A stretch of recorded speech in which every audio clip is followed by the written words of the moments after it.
Corona का अंधेरा तभी छटेगा जब हर हिंदुस्तानी को वैक्सीन लग जाए।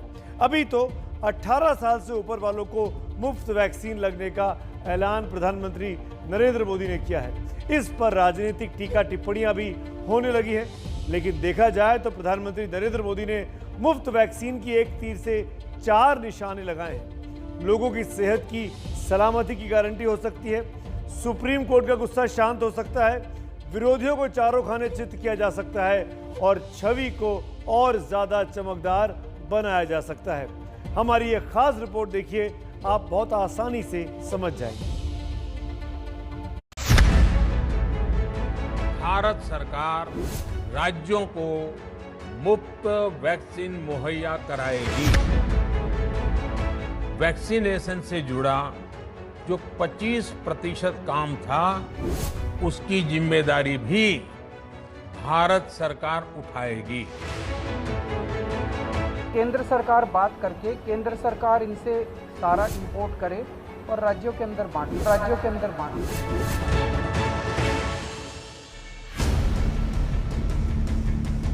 एक तरफ कोरोना के मामले कम तो दूसरी तरफ कोरोना से जंग पर सियासी जंग तेज हो गई और इन सब के बीच अचानक चर्चा के केंद्र में आ गए प्रधानमंत्री नरेंद्र मोदी। अरसे बाद प्रधानमंत्री मोदी ने एक ही तीर चलाया, लेकिन निशाने 4 लगा दिए। पहला निशाना, सबको मुफ्त वैक्सीन। अब तक वैक्सीन के दाम पर संग्राम मचा था। प्रधानमंत्री मोदी ने सबको मुफ्त में वैक्सीन का ऐलान करके कोरोना के मारे लोगों को यह पैगाम दे दिया कि अब वैक्सीन पर उन्हें जेब खाली नहीं करनी पड़ेगी। वहीं अब 18+ या 45+ का झगड़ा नहीं रहेगा। 18 वर्ष से ऊपर की उम्र के सभी नागरिकों के लिए भारत सरकार राज्यों को मुफ्त वैक्सीन मुहैया कराएगी। निशाना नंबर 2, सुप्रीम कोर्ट से बचाव।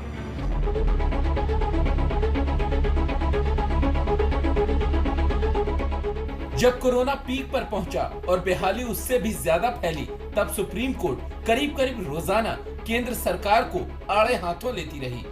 सुप्रीम कोर्ट ने पूछा था कि केंद्र टीकाकरण अपने हाथों में क्यों नहीं लेता। जब 45 पार वालों के लिए मुफ्त टीका, तो 18 पार वालों के लिए क्यों नहीं? इस पर 30 जून को सरकार को अदालत में जवाब देना था। इससे पहले ही पीएम ने दांव चल दिया। अब विपक्ष कह रहा है कि केंद्र सरकार ने अपनी नीति सुप्रीम कोर्ट के दबाव में बदली।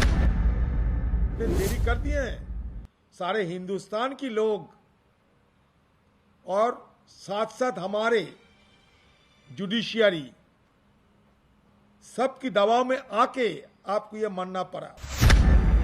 तीसरा निशाना, विपक्ष को जवाब।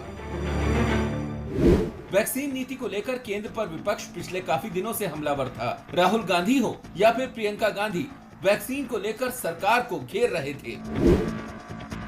मोदी ने न सिर्फ वैक्सीन नीति बदलकर विपक्ष का मुंह बंद कर दिया, बल्कि उनकी पुरानी सरकारों पर भी सवाल खड़े कर दिए।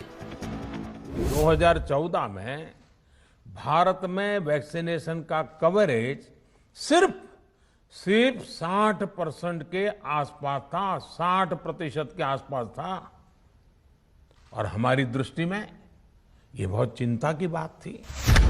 चौथा निशाना, छवि की चमक। ऑक्सीजन खत्म है, कर ले जाइए।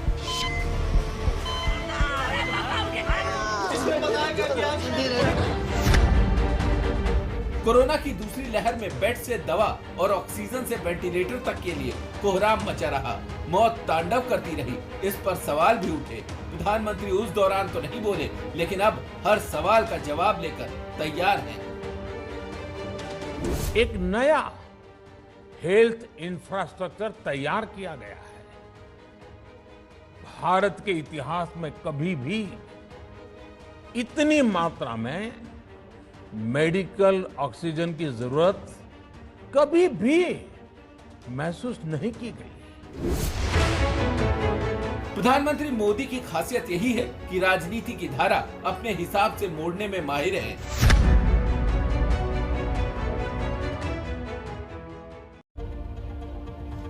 प्रधानमंत्री नरेंद्र मोदी ने सबको मुफ्त में वैक्सीन का तोहफा तो दे दिया, लेकिन वो वैक्सीन आप तक कैसे पहुंचेगी, अब जरा इसको ग्राफिक्स के जरिए समझा देते हैं। वैक्सीन बनाने वाली कंपनियों की लैब से वैक्सीन खरीदी जाएगी।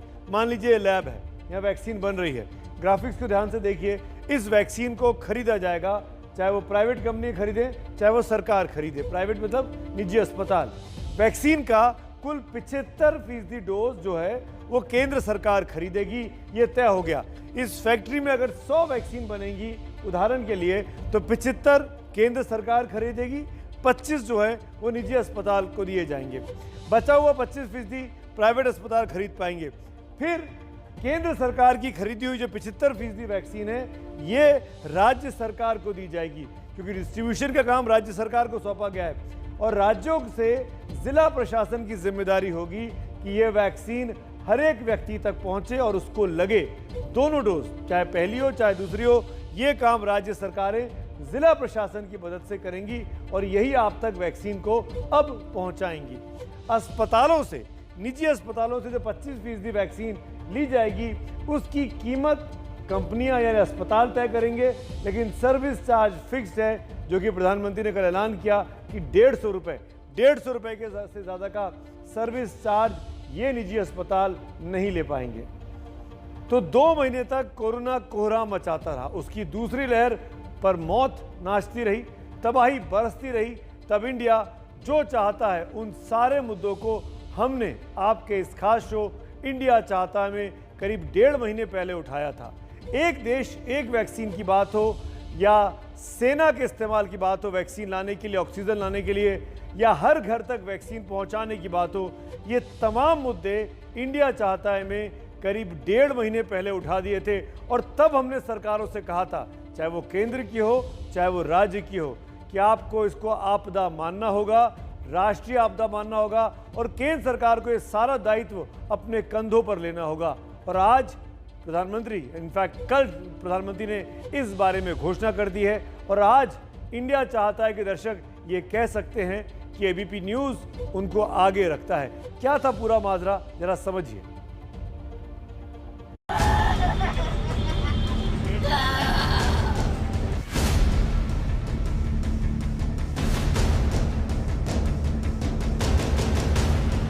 कोरोना से बचने के लिए वैक्सीन ही है अभी जो है कि जो 18 बरस से लेके 45 से नीचे उनके नहीं चल रहा। जब कोरोना से हाहाकार था तब अगर सांस की दिक्कत बढ़ी तो वेंटिलेटर चाहिए, लेकिन जब बेड मिलना ही मुश्किल हो रहा है तो वेंटिलेटर के बारे में सोचना भी बेकार है। जब ऑक्सीजन की मारामारी थी तब भी हॉस्पिटल वाले ने बोला अगर ऑक्सीजन सिलेंडर लाते हो तो हम इनको लेंगे, अदरवाइज नहीं लेंगे। ऑक्सीजन के सवाल पर आज दिल्ली हाई कोर्ट इसीलिए केंद्र सरकार पर बुरी तरीके से बिफर पड़ा। जब टीके के लिए दर-दर भटक रहे थे लोग तब भी कई वैक्सीन सेंटर में भीड़ आ नहीं रही है, टीकों की कमी है तो लोग बाग इंतजार कर रहे हैं। जब सियासत में उलझ गई थी वैक्सीनेशन नीति तब भी कुछ सवाल खड़े होते हैं कि क्या केंद्र सरकार है जिसने 45 साल पार के लोगों को वैक्सीन का जिम्मा तो लिया लेकिन बाकियों को राज्य के भरोसे छोड़ दिया, या फिर राज्य सरकारें जिम्मेदार हैं जो सिर्फ वैक्सीन की कमी का रोना रो रही हैं, वैक्सीन के लिए उनके पास कोई प्लानिंग नहीं है। इंडिया के सवाल, इंडिया की जरूरत, इंडिया की मांग, इंडिया चाहता है ने उठाया हर वो मुद्दा जो आपदा के इस वक्त में देश से जुड़ा था। करोड़ों आवाम की हर आवाज को उठाया और उसे सत्ता के गलियारों तक पहुंचाया। हमारा मकसद सिर्फ सवाल उठाना नहीं, हमारी कोशिश है कि तस्वीर बदलनी चाहिए और ये कोशिश रंग भी लाई है। 1 मई से 18 पार के लोगों के लिए जब वैक्सीनेशन का काम शुरू हुआ और इसकी जिम्मेदारी राज्य सरकारों के हवाले की गई तो एबीपी न्यूज ने इसे लेकर चल रही सियासत का मुद्दा उठाया। ग्लोबल टेंडर से लेकर वैक्सीन की कमी पर जनता का दर्द सामने रखा, सिर्फ सवाल ही नहीं रास्ता भी बताया। वैक्सीन के लिए लाइनें लगी हैं और केंद्र और राज्य सरकारों के बीच इस बात पर झगड़ा हो रहा है कि कितनी वैक्सीन मिली और कितनी नहीं। और अब प्रधानमंत्री ने भी उस पर मुहर लगा दी है। ये निर्णय लिया गया है कि राज्यों के पास वैक्सीनेशन से जुड़ा जो 25% काम था, उसकी जिम्मेदारी भी भारत सरकार उठाएगी। यही तो चाहता है इंडिया कि सबको वैक्सीन मिले और एक तरीके से मिले। इंडिया चाहता है हमने एक देश एक वैक्सीनेशन नीति के बारे में बात की थी, वैक्सीन के बदलते दामों का मुद्दा उठाया था। राष्ट्रीय आपदा का वक्त है, ये महामारी है और इससे हर एक इंसान को बचाना बहुत ज़्यादा ज़रूरी है।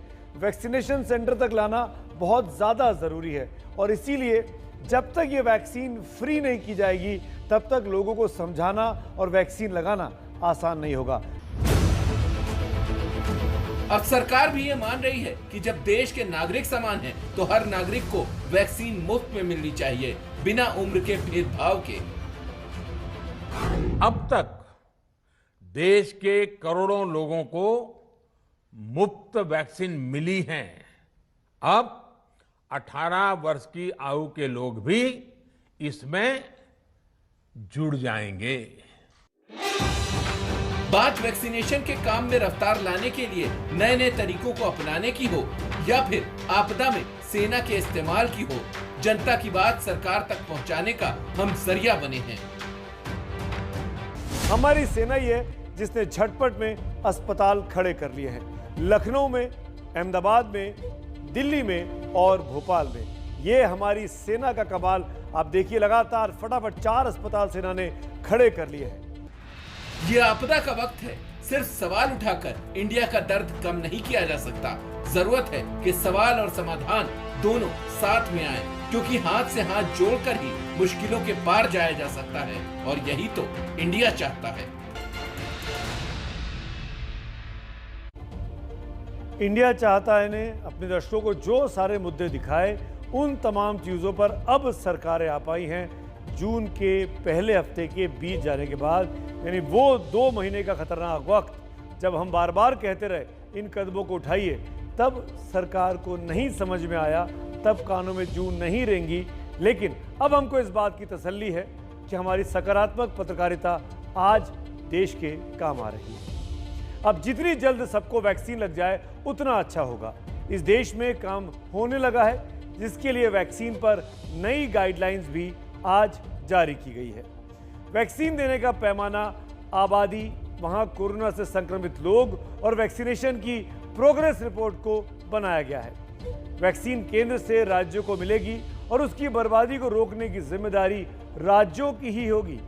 इसमें एक बात बहुत समझने वाली है, जिसको आप अंडरलाइन कह सकते हैं, कि जहां वैक्सीन की बर्बादी होगी, वेस्टेज होगा, उन राज्यों को वैक्सीन मिलने में दिक्कत हो सकती है या उनको कम वैक्सीन मिल सकती है।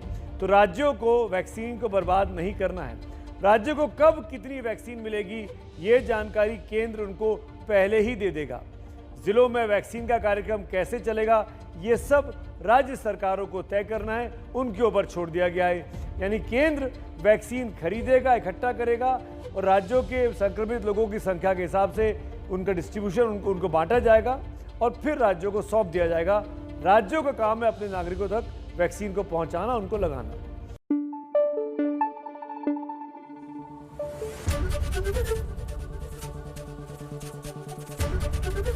एबीपी न्यूज आपको रखे आगे।